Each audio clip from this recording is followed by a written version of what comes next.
Saludos y bendiciones para todos, estimados hermanos de Iglesia Bíblica Cristiana. Estamos empezando una nueva temporada. Estamos dando inicio a una nueva serie titulada Proteína Espiritual. En esta serie estaremos profundizando en la importancia de 5 temas que son como la proteína espiritual del creyente. 5 sermones en 5 semanas que van a ser de crecimiento y de nutrición espiritual para tu relación con Cristo. A manera de estadística, quiero que pensemos en lo siguiente. Todo ser viviente tiene células en su sistema. Nuestro cuerpo está lleno de ellas. Los animales, las plantas, los peces, todo animal y todo ser viviente también tiene células en su sistema. Y estas células necesitan para vivir lo siguiente: proteína. Las células se alimentan de la proteína.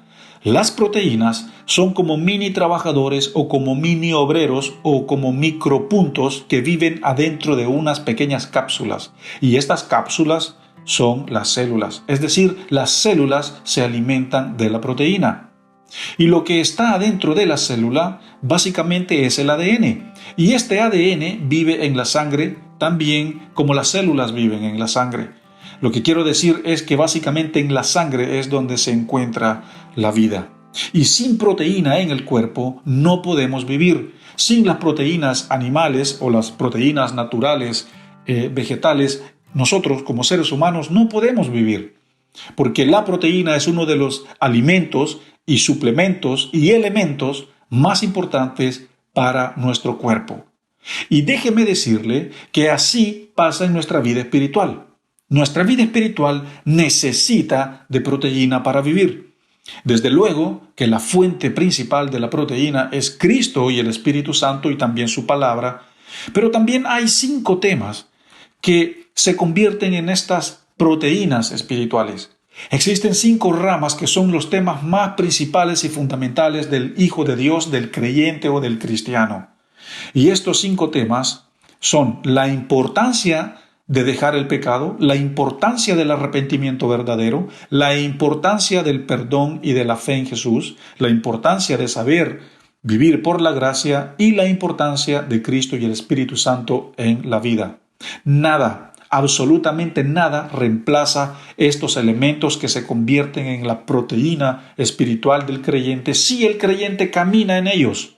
La persona puede hacer seminarios, puede hacer programas, puede hacer cursos que lo ayuden a entender más o profundizar más en su vida cristiana, pero nada, absolutamente nada, va a reemplazar estos 5 elementos.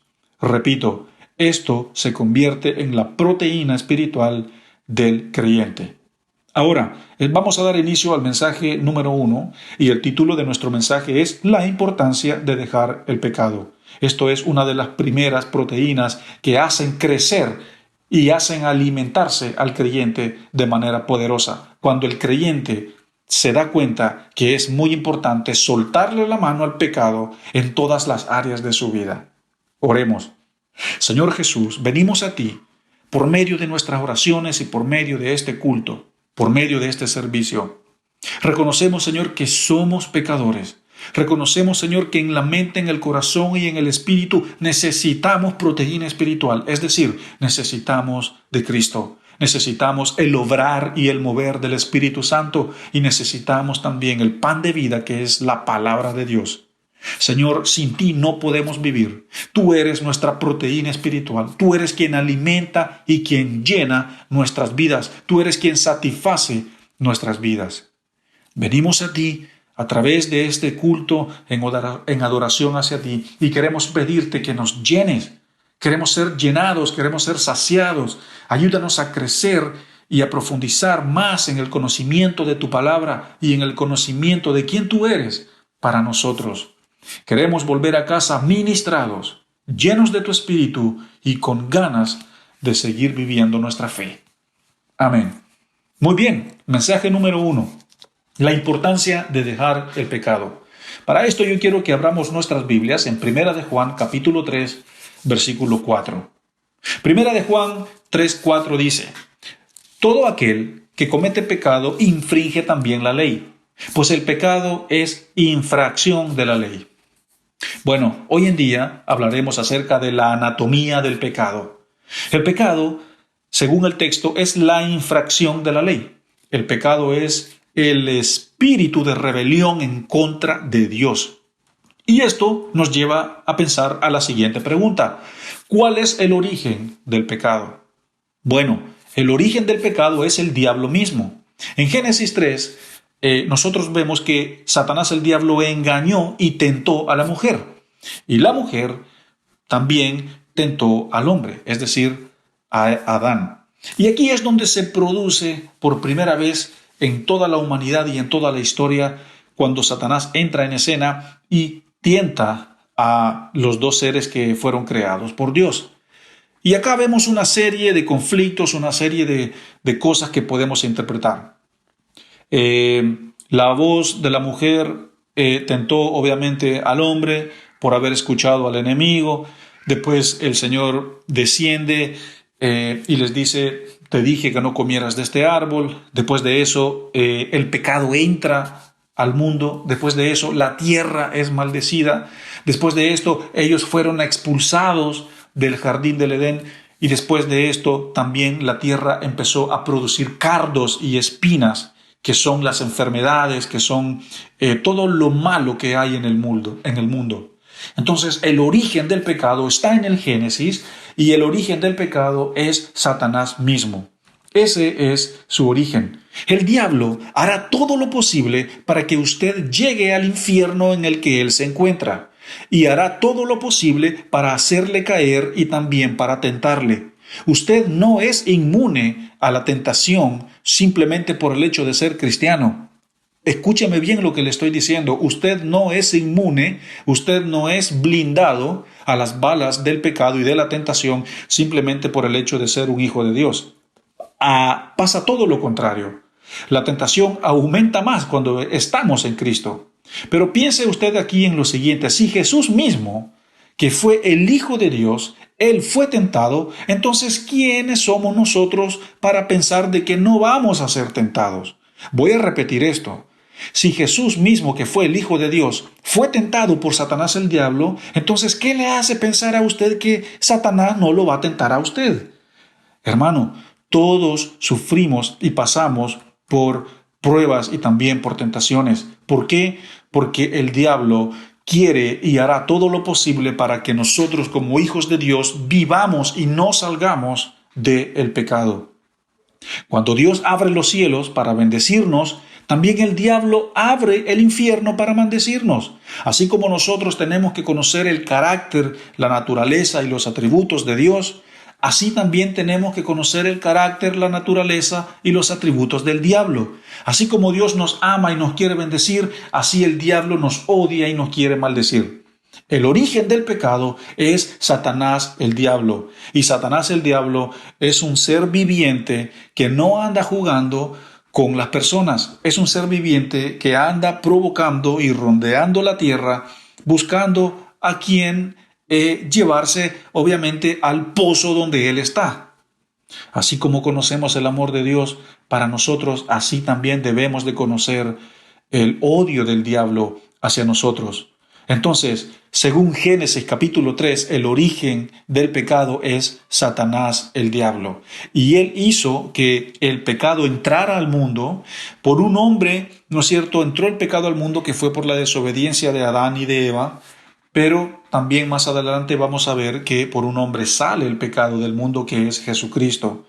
Y el plan del enemigo era ese: que el mundo fuera completamente quebrado, derribado, y que produciera cardos y espinas, que es todo lo que nosotros vemos en el mundo. Porque el trabajo del enemigo es llevarse a la humanidad en el pozo en el que él está.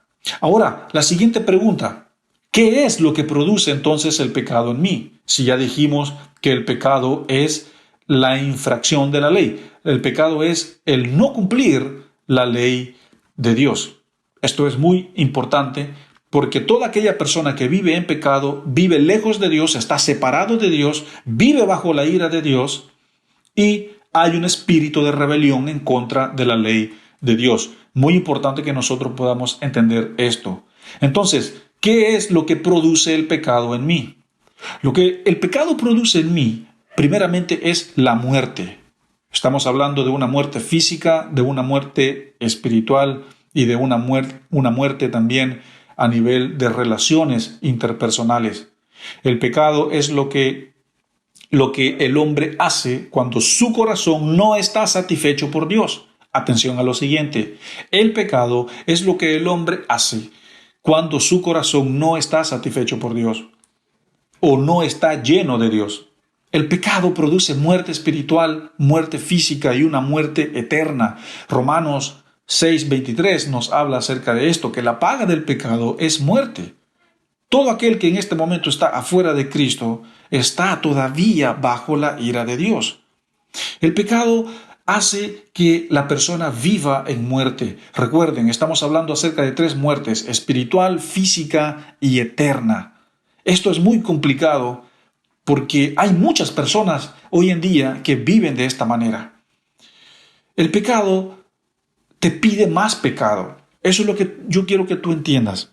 Que el pecado te pide más pecado. Cuando tú estás involucrado en una situación pecaminosa, cuando alguien está involucrado en el pecado, lo que el pecado hace es que produce más hambre por seguir pecando.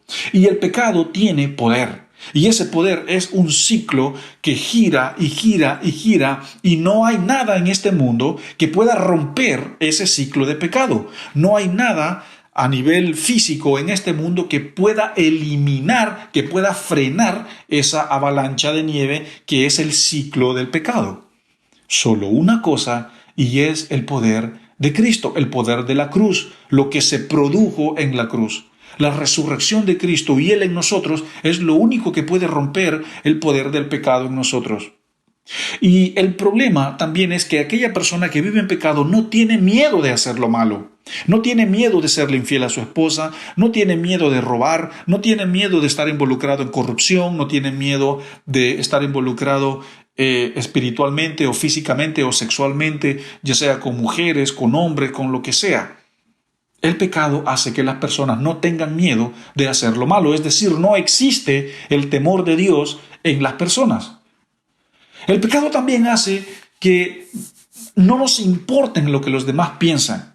A mí no me importa lo que los demás piensan acerca de mi vida, acerca de mis decisiones. Este es mi proyecto, este es mi forma de vivir, así soy yo, así me crié y esta es mi vida y no voy a cambiar y no me importa lo que los demás piensen acerca de mí. Esto es algo muy típico de una persona que está involucrada en una situación pecaminosa. No le importa lo que las personas piensan acerca de él. Otra cosa muy importante acerca del pecado, o lo que produce el pecado en la persona, es que la persona piensa solo en satisfacer su propio corazón vacío. Muy importante que nosotros podamos entender esto. La conciencia está completamente endurecida. La conciencia no está sensible. La conciencia no está en una posición de decirle, de gritarle a la persona que lo que la persona está haciendo es malo. Ya sea en el trabajo, ya sea en la universidad, ya sea dentro del hogar o ya sea afuera, en cualquier otro lado. El pecado, lo que produce en la persona son todas estas cosas que acabo de mencionar, pero lo más importante es que el pecado produce en la persona 3 tipos de muerte: muerte espiritual primeramente, muerte física y una muerte eterna. Y esto es real. Esto es una realidad. Esto no es algo que es ficticio, ni tampoco estamos hablando figurativamente. Estamos hablando de la verdad. Hay personas que viven en muerte física, en muerte eterna, en muerte espiritual. Esto puede ser depresión, esto puede ser condenación, esto pueden ser serias adicciones, esto puede ser idolatría, esto puede ser inmoralidad sexual, esto puede ser homosexualismo, esto puede ser el cigarrillo, la cerveza, la droga, la adicción a diferentes tipos de cosas. En todo esto se muestra y es notable cuando la persona vive en una muerte espiritual. Esto es lo que el pecado produce en la persona.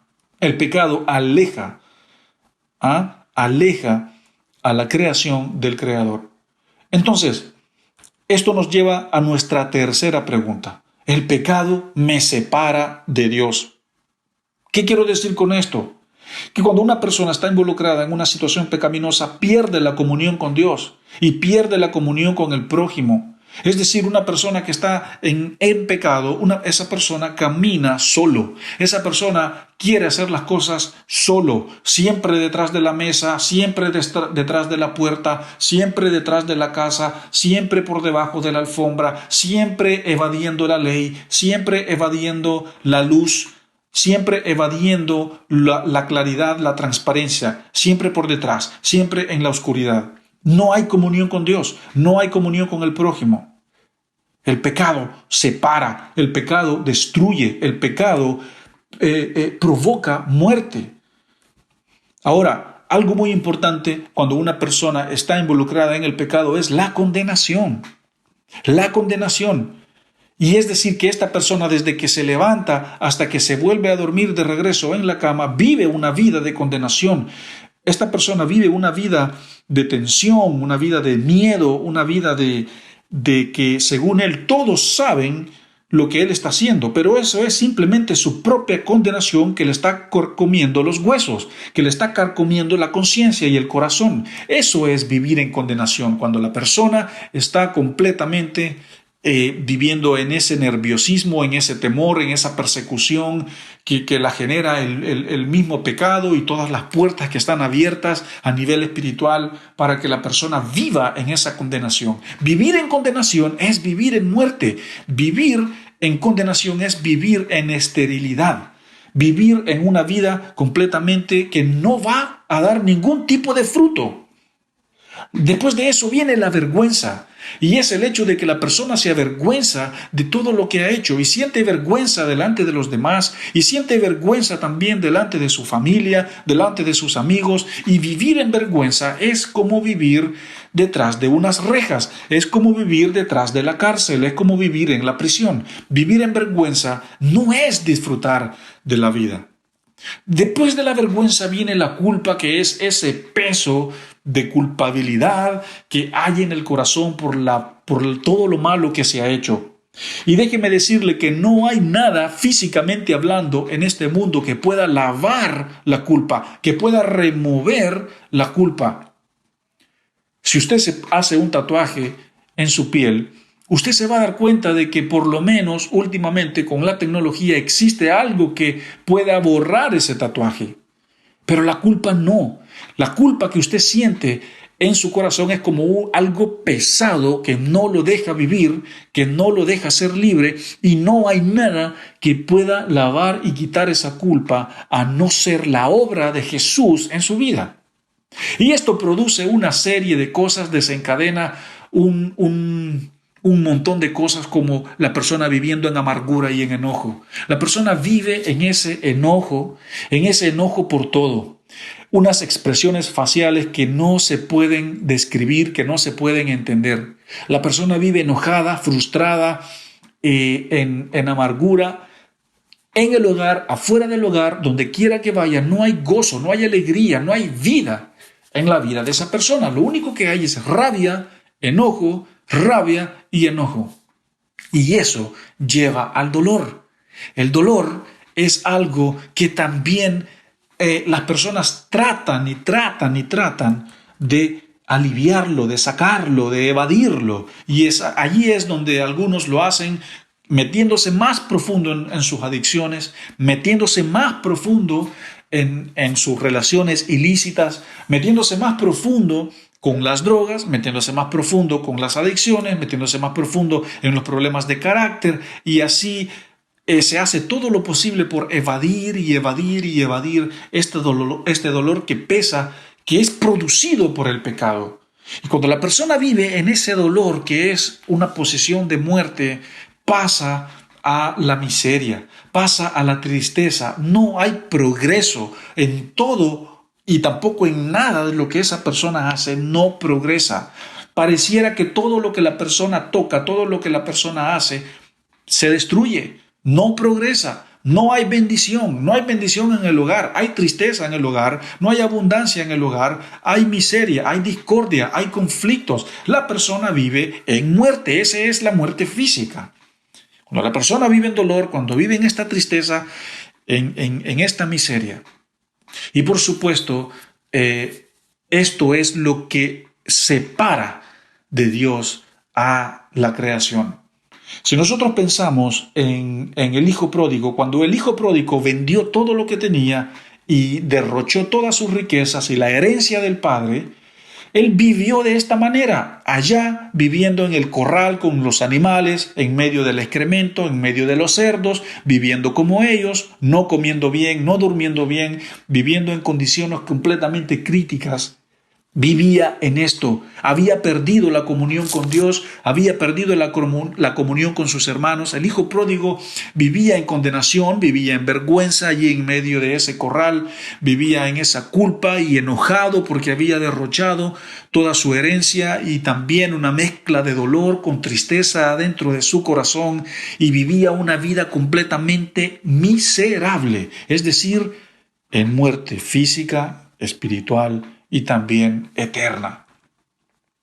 Y cuando estás involucrado en el pecado, todas estas cosas no te dejan estar en paz, no tienes paz, no vives en paz contigo mismo, ni con nadie más, ni donde quiera que vayas.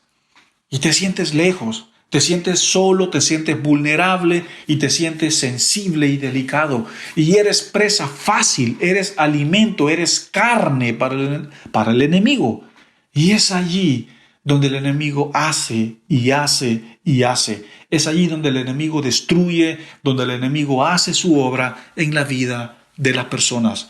Y obviamente en la vida del creyente, porque si la persona conoce del Señor, si la persona ha tenido una relación con el Señor y por desgracia ha caído en una situación como esta, tiene que lidiar con estas cosas.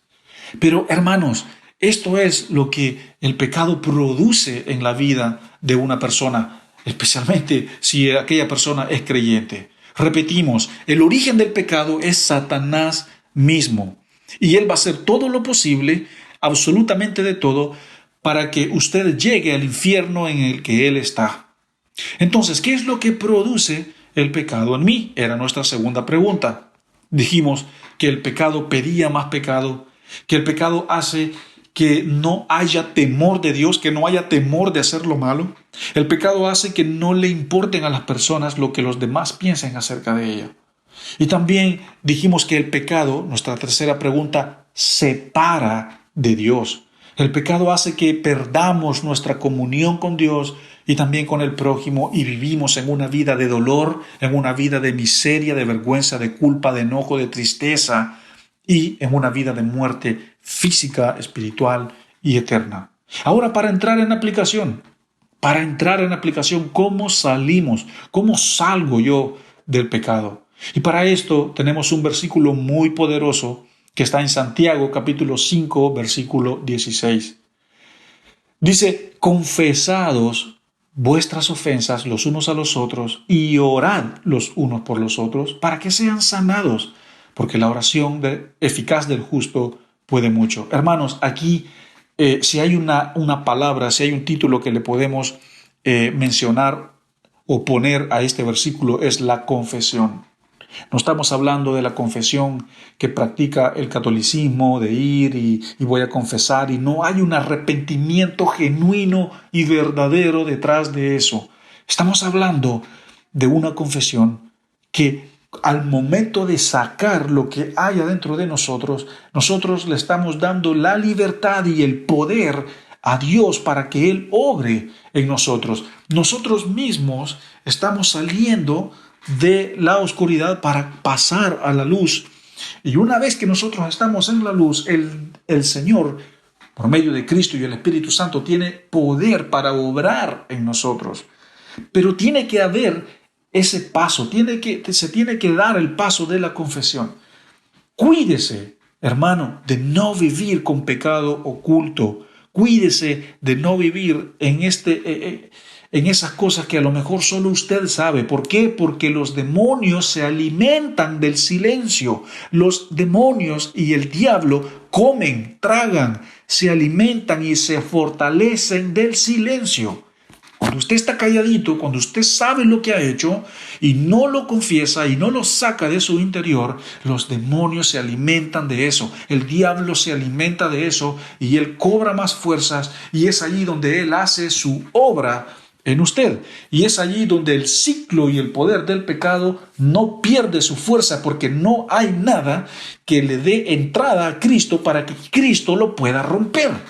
Es así como funciona esto. Santiago 5:16 dice, confesaos vuestras ofensas. Por supuesto, usted tiene que buscar a una persona de confianza, busque a su líder espiritual, busque a su pastor y en confianza y en oración, haga una cita con él y tengan un tiempo de orar juntos, que la persona lo escuche y confiese su iniquidad con toda confianza. Y al momento de usted de hacer esto, cuando usted lo haga, usted va a vivir en libertad. ¿Por qué? Porque el mismo texto dice que cuando nosotros hacemos esto, somos sanados y es allí donde Dios hace su obra. Es allí donde Dios envía a su Espíritu Santo para que Él rompa y quiebre y destruya de alguna manera o de cualquier manera el poder del ciclo del pecado en la vida del creyente. Es así, hermano, como el poder del pecado pierde su poder sobre mí. Para terminar, entremos a nuestro cierre. ¿Alguna vez usted ha metido los pies a la playa, más o menos hasta la profundidad de sus rodillas? Y usted se da cuenta que la ola del mar viene, ¿no es cierto? Y cuando se mete otra vez hacia el mar, usted siente que hay unas corrientes de energía, ya que la ola se lo está llevando hacia adentro del mar. Bueno, así es el poder del pecado. El poder del pecado tiene ese poder de arrastrar. El poder del pecado tiene ese poder de empujar y de llevar a la persona hacia la muerte. Es así como funciona. Si alguna vez usted ha entrado a un río con una corriente más o menos fuerte, digamos hasta la profundidad de la cintura, usted va a sentir que por debajo de usted hay una corriente de agua que lo está arrastrando. Así es como funciona el pecado. La persona que está por fuera no se está dando cuenta, pero hay algo por dentro que se lo está llevando a usted. Es la corriente del agua que se lo está llevando, ¿no es cierto? Y eso es peligroso. Es así como funciona el poder del pecado. Y hasta que Cristo no entra, hasta que el Espíritu Santo no se le da la autoridad divina para entrar en la persona, no se podrá romper el poder del pecado en su vida. Hermanos, suéltele el poder al pecado, la mano al pecado. Deje el pecado atrás. Deje ese pecado regalón. Deje eso atrás. Suéltele la mano al pecado. Y cuando usted haga esto, cuando usted confiese y se arrepienta verdaderamente y genuinamente en polvo y en ceniza, cuando usted rasgue su corazón y no sus vestiduras, cuando usted lo haga profundamente y genuinamente y no así solo superficialmente, entonces Cristo entrará y el Espíritu Santo hará su obra y usted recibirá la sanidad que necesita. Y eso es como la proteína espiritual que usted necesita para seguir adelante. El hecho de soltarle la mano al pecado, el hecho de dejar el pecado atrás, eso es proteína, eso es alimento. Cuando yo reconozco que soy débil y que solo por Cristo y el poder de su Espíritu en mí, yo puedo seguir adelante. Entender este principio es como alimentarse de proteína espiritual. Hermanos, este es el primer mensaje de esta serie. Suéltele la mano al pecado porque el pecado mata, el pecado destruye, el pecado lo va a dejar en la miseria y lo va a dejar en cualquiera de las tres muertes o si no en las tres muertes juntas, la física, la espiritual y la eterna. El pecado lo va a destruir, hermano mío y amigo mío. Déjelo. Pídale ayuda al Señor, confiese su pecado, acérquese a su pastor, a una persona de confianza y que esta persona ore por usted y empiece un proceso de discipulado con usted, un proceso completamente comprometido y guiado por el Espíritu Santo. No somos más esclavos del pecado, no somos más esclavos del pecado. somos ahora hijos de Dios, somos esclavos de la cruz, somos parte de la cruz, somos parte de la familia de Dios y ahora vivimos en la luz y vivimos en la bendición y no vivimos en la maldición. Hermano, este es el mensaje y que el Señor le bendiga. Oremos. Padre, estamos aquí. Reconocemos que solo tú puedes romper, solo tú puedes quebrar, Señor, el poder del pecado. Solo tú puedes romper, Señor, la obra de Satanás, el diablo, en las personas.